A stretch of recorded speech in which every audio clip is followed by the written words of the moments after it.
ओम शांति। प्रातः मुरली बाप दादा मधुबन।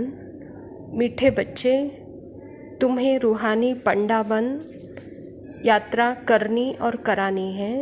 याद ही तुम्हारी यात्रा है। याद करते रहो तो खुशी का पारा चढ़े।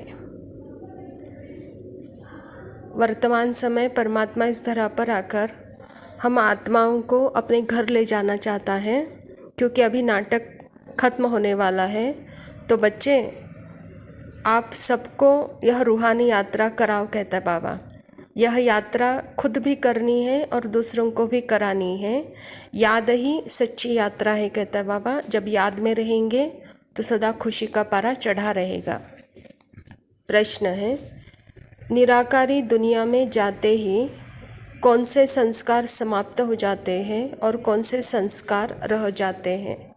बाबा उत्तर में कहते हैं, वहाँ नॉलेज के संस्कार समाप्त हो जाते हैं, प्रारब्ध के संस्कार रह जाते हैं। जिन संस्कारों के आधार पर तुम बच्चे सतयुग में प्रारब्ध भोगते हो, वहाँ फिर पढ़ाई का व पुरुषार्थ का संस्कार नहीं रहता। प्रारब्ध मिल गई, फिर ज्ञान खत्म हो जाता है।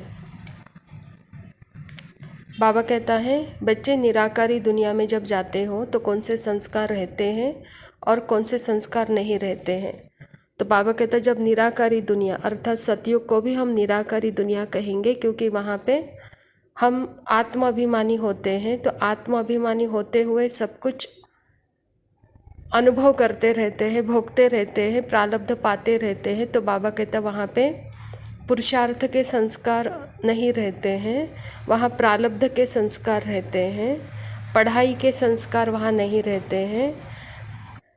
गीत है, रात के राही थक मत जाना, सुबह की मंजिल दूर नहीं है। धारणा के लिए मुख्य सार है, ज्ञान स्नान करना है, प्यार से सर्विस कर बाप के दिल तख्त पर बैठना है। पुरुषार्थ के समय में अलबेला नहीं बनना को हम स्नान भी कह सकते हैं, क्योंकि मन अनेक बातों में, अनेक आकर्षणों में, अनेक विकारों में जब फंसा हुआ होता है और जब उसके ज्ञान की बातें या ज्ञान की पॉइंट्स सुनते हैं या सुनाते हैं, जो अनेक विकारों की गंदगी जो मन पर बैठा रहता है, उससे मन स्वच्छ हो जाता है। तो बच्चे यहाँ सदा ज्ञान स्नान करते रहो और प्यार से सेवा करो। पुरुषार्थ में कभी अलबेले नहीं बनो, कहता मामा। दूसरा पॉइंट है, बाप की पलकों पर बैठ कलयुगी दुख धाम से सुख धाम चलना है, इसीलिए अपना सब कुछ ट्रांसफ़र कर देना है। परमात्मा पिता आते ही है हमको इस दुख धाम से सुख धाम ट्रांसफ़र करने के लिए। तो यहाँ जो कुछ भी अपना था वह सब परमात्मा के हवाले कर बच्चे आप अभी कलयुग से सतयुग चलने के लिए तैयारी करो, कहता है बाबा। वरदान है, जीवन में दिव्य गुणों के फूलों की फुलवाड़ी द्वारा खुशहाली का अनुभव करने वाले एवर हैप्पी भव। बाबा कहता, सदा खुशहाल अर्थात भरपूर संपन्न।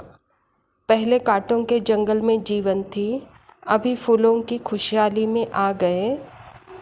सदा जीवन में दिव्य गुणों के फूलों की फुलवाड़ी लगी हुई है, इसीलिए जो भी आपके संपर्क में आएगा उसे दिव्य गुणों के फूलों की खुशबू आती रहेगी और खुशहाली देखकर खुश होंगे, शक्ति का अनुभव करेंगे।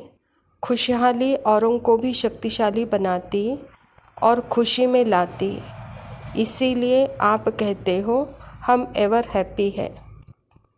परमात्मा ने हम बच्चों को ऐसा ज्ञान दिया है, यह ज्ञान जब आत्मस्मृति में है और परमात्मा के याद में है तो वहाँ सदा दिव्य गुण है। तो बाबा कहता है, यह दिव्य गुणों की फुलवाड़ी हर किसी को खुशहाल बना देती है, कहता बाबा, क्योंकि यह कांटों का जंगल है। जो कोई भी आपके संबंध संपर्क में आएगा, आप खुश हैं तो दूसरों को भी आप खुशहाली कर सकेंगे, उनको भी आप शक्तिशाली बनाएंगे, सदा एवर हैप्पी बना सकेंगे, कहता बाबा। स्लोगन है, मास्टर सर्वशक्तिवान वह है जो माया के बुदबुदों से डरने के बजाय उनसे खेलते हैं। बाबा कहता, यह नाटक है, यह नाटक में आप आत्म अभिमानी होकर मास्टर सर्वशक्ति की अनुभूति में रहो तो यह माया डराने के बजाय बाबा कहता आप उससे खेल खेलेंगे, कहता बाबा। अच्छा, मीठे मीठे सिखिलदे बच्चों प्रति माता पिता बाप दादा का याद प्यार और गुड मॉर्निंग। रूहानी बाप की रूहानी बच्चों को नमस्ते। हम रूहानी बच्चों की रूहानी बाप दादा को याद प्यार और नमस्ते। Love you Baba, thank you, शुक्रिया, ओम शांति।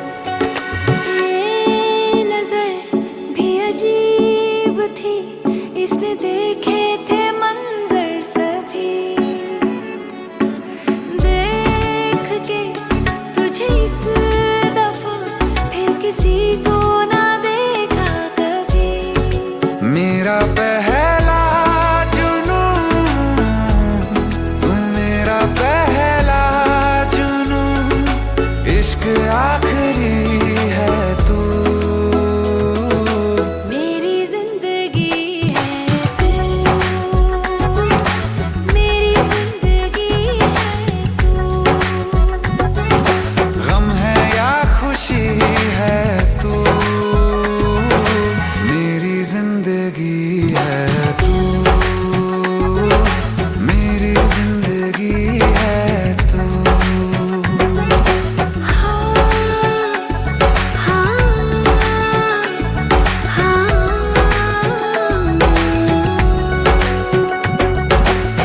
कभी ना बिछड़ने के वास्ते ही तुझसे जुड़े हैं हाथ मेरे, साया भी मेरा जहाँ साथ छोड़े वहाँ भी तू रहना साथ मेरे। सच कहो तेरे नाम पे दिल धड़कता है ये आज भी, हो देख के तुझे एक दफा फिर किसी को ना देखा कभी। शाम है सुकून की, तू शाम है सुकून की, चैन की घड़ी है तू। हाल ऐसा है मेरा आज भी इश्क तेरा, रात सारी जगाए मुझे, कोई मेरे सिवा जो पास आए तेरे तो बेकरारी सताए मुझे। जलता है ये दिल मेरा, ओ यारा जितनी दफा चांद देखती है तू।